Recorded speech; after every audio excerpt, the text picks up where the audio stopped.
Hello, Likers. Welcome back to our channel. It's me, your fave, your one and only, your baby girl, Malaika.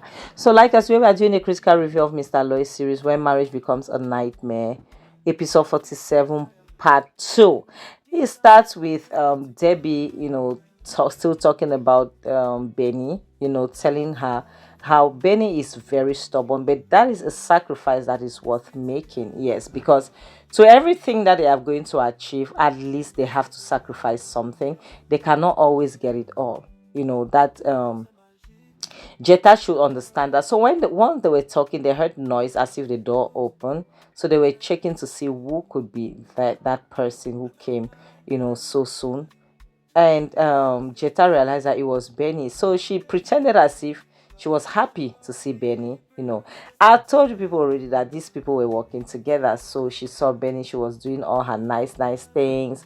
Trying to make Benny know that she has cooked. Benny should freshen up so that she could, how when you're forcing yourself on a child, how you can do everything. But Benny is not happy. She's seeing a face that she never wants to see again. And she had to go on and question Debbie, like, what are you doing here? Why are you here? But Debbie wants to show herself to always be like, are you talking to me? So, but this child is obviously talking to you. So she made Debbie to know that Debbie is not welcome in their home. Like, Debbie is not supposed to be there because Debbie was a bad friend to her mother. Now, to her, Debbie destroyed her parents' relationship. She knows this. She knows that Debbie's hand was in, and she sees no reason why Debbie should be in their home. To her, it is disrespectful. She does not see any reason why Debbie should be there. So to Debbie, Debbie will always want to justify herself. Debbie will always want to make it look like she has the right to be wherever it is that she wants to be. Like, to her, these are her friends' homes. She's supposed to be here. So now, but Benita now needs to understand something. Seeing that Debbie was with Jetta, so she wants to find out if, Debbie and Jetta know each other. But Jetta pretended as if they didn't know each other, as if Debbie came here saying that she was her mother's best friend and whatsoever. Because Jetta cannot tell her, but Benny is a very wise child. She's very intelligent. She can read the room. She can, she always try to understand things. Regardless of what you tell her, she always try to know what is going on, what is happening around her. And she picked a quarrel with Debbie because Debbie is trying to make it look like she has no right to be asking such questions, whereas this is her home. Even in as much as they are not aware, that is her home. Her mother bought it for her. So we know Debbie now. Debbie will want to show herself. Debbie will want to fight, want to quarrel, because to Debbie, like, Benny is not supposed to ask such questions. What is her business? She is insolent. That's why she's asking. But Benny is not taking that nonsense from anyone. Benny had to tell, and Benny was not even calling her auntie or what. She was calling her by her name, Debbie. So now Jetta comes in as though, like the savior. She wants to save her daughter because Benny was kind of being harsh. She was kind of being, sorry, Debbie was kind of being rude, and Jetta pretending to not wanting Benny to be that rude to her daughter. Like, Debbie should not be that rude to her daughter. Why is Debbie talking to her like that? So she was coming in as if because she wants to gain this child's trust. Because the easiest way for you to destroy somebody, is it not for the person to gain is it not for you to gain the person's trust? So that's what she's been trying to do. She's been trying to gain the child's trust, so that it be easier for them to destroy the child. So now, what way for her to go, if not by trying to, to defend her, to fight for her and stuff like that? But I trust Benny for something. She doesn't trust so easily. She doesn't trust so despite everything that Jetta was doing, and with her and Debbie, like, she was just looking at them. She didn't really take it to at heart. So later, Jetta just asked her to go freshen up, prepare for her meal, because she has cooked her favorite and she was going to serve her. But it was a good play, if you ask me. So when she went upstairs, Jetta continued because she could hear them. So Jetta continued as if they were still fighting, knowing fully well that they were pretending, you know. And Debbie was just sitting there watching Jetta because she knew what they both knew what was going on. Jetta just improvised because they didn't want to be exposed, which was a good thing. So Jetta kept on, going on and on and on Debbie, making Debbie to understand that she wasn't supposed to be there, and if she wants to be there, she has to be respectful, you know. So they were happy that the child, did not pick up what they were doing and all the rest. But they think that they are so clever, And Debbie was quick to point out the fact that, didn't I tell you that that child was dumb and stupid?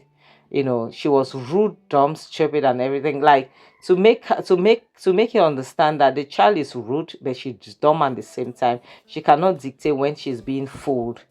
So they continue masquerading their quarrels. They continue behaving as if they were quarreling, as if until Debbie had to pretend that she was living out of anger, and they were still fighting. Like, what's the essence? Because at the end of the day, they'll still discover you people.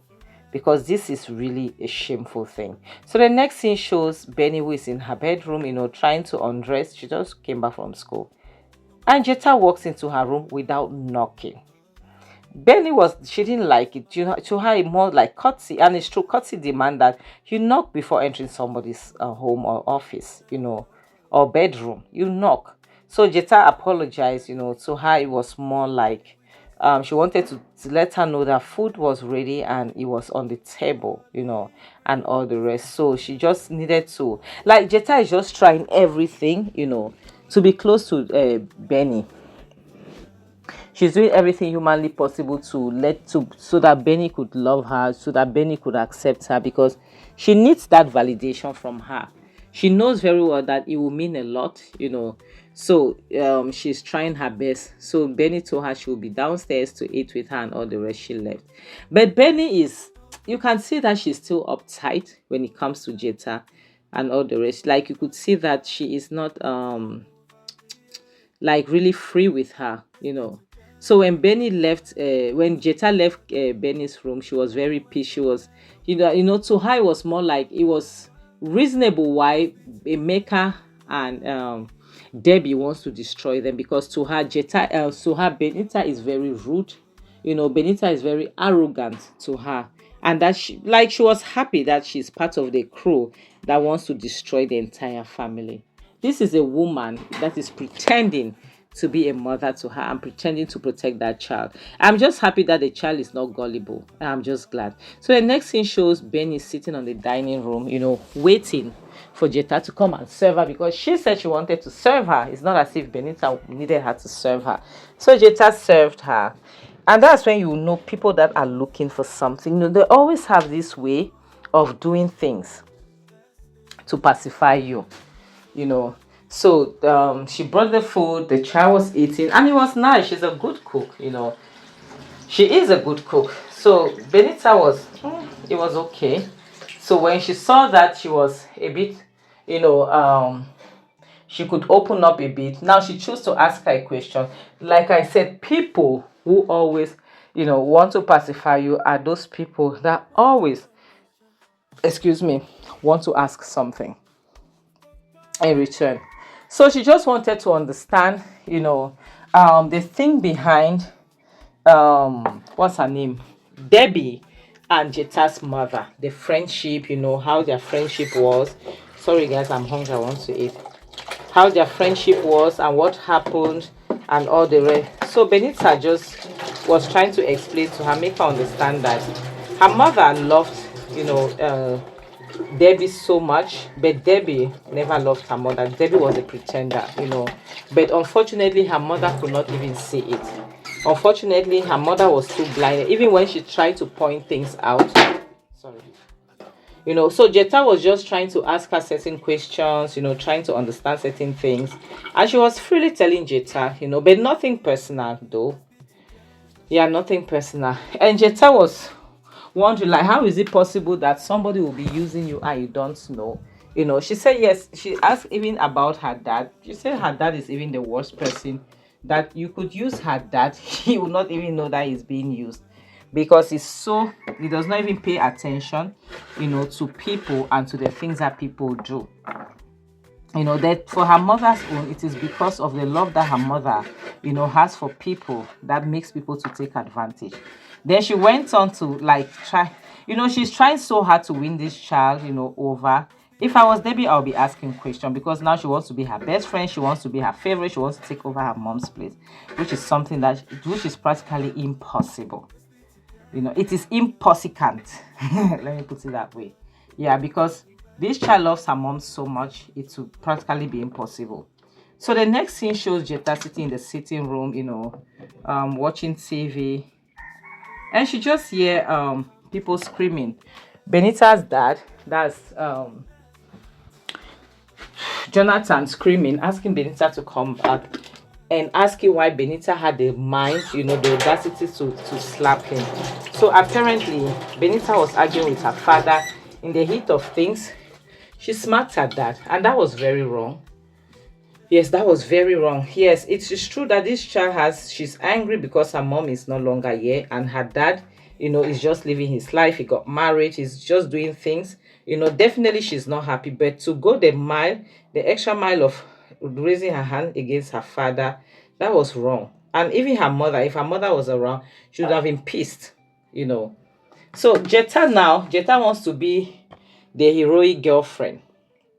Jetta got pissed that Benita is like Benita raised her hand against her dad. Jetta decided to fight. Like, how can you want to win a child and you chose to fight that child? It is game over. Forget it. I promise you, just forget it. She can never trust you. Thank God that her aunt was there. Immediately her aunt intervened and was like, what the hell? It was crazy, because this is father and daughter. You just got married. At least the least you can do is just to mind your business. Try, maybe later you could talk to the child and look, this thing you did against your dad was very wrong. This child is rebelling because of her mom, because her mother is not around. So it's making her angry. So I'm not saying that what she did was right, no, but do not get involved, between the problem of father and daughter. Because right now, she's in that place where she's a teenager, no excuse though, but she's in that place that is very delicate. She needs her mother. Yeah, she needs both her parents, she needs her mother, but her mother is out of the country, so it's not easy for her. It's really not easy. So Jetta getting involved it was the wrong move, the wrongest move ever that she could have thought of. Yes, that move was not given. That move was a wrong move.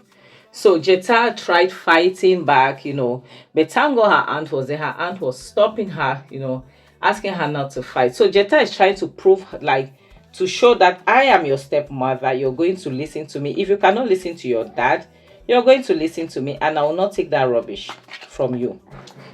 To Jetta, it was more like, I'm not going to take that nonsense. But thank God her aunt took her upstairs so that they will not fight, because her aunt didn't want her to fight.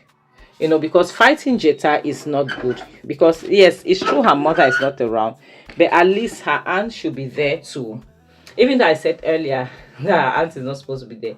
So the next scene shows Benita who went upstairs with her aunt, and she's trying to massage her aunt, and she's very pissed at her dad. Her aunt is trying to make her understand, because apparently Benny is angry because of her dad's marriage to Jetta. Benny is angry because to her, she cannot understand why will her father get married.